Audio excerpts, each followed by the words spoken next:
True power can be found when one is submissive to God the Father and God the Son, Jesus Christ.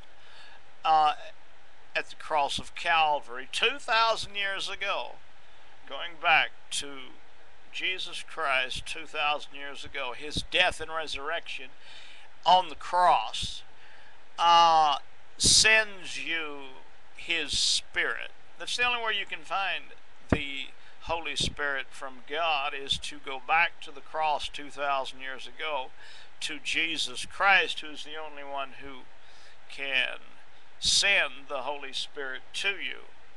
And the Holy Spirit is a divine guide, a guidance that works in the unseen world. It comes from God to you, and it could be best described as series of thoughts, ideas, and knowledge that only God could have given you. You can logically try to figure things out and never come to a conclusion, never find an answer, because your mind is limited. But when you want to find out what is the cause of something or why something happens, then the revealed knowledge and the answers to these questions comes mysteriously from God.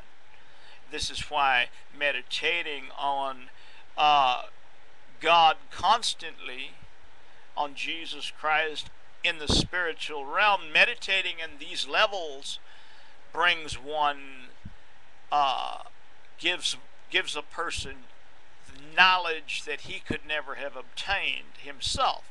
And this is a mystery that baffles the smartest men in the world, and they still haven't come up with an answer, except that this knowledge mysteriously comes from a divine source, from a source above our own talents. And as you learn to mentally live in this state of mind, which can only come from Jesus Christ, becoming one with him on the cross, walking with him as he walked, thinking like he thought, accepting his written words that he said, and figuring them out yourself. When you are in one, you are doing everything right, then you will receive knowledge from God.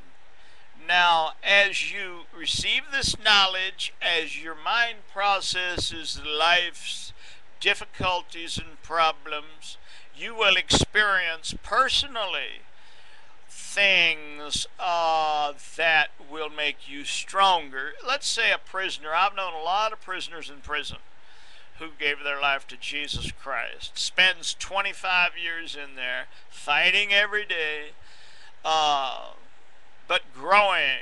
His character, his wisdom, his ability to handle life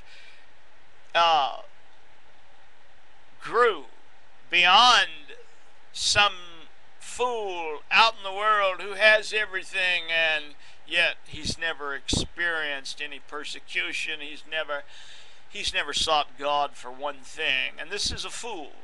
And a fool will soon come tumbling down, and the little old guy in prison will rise up and be exalted in the top, because God put him there.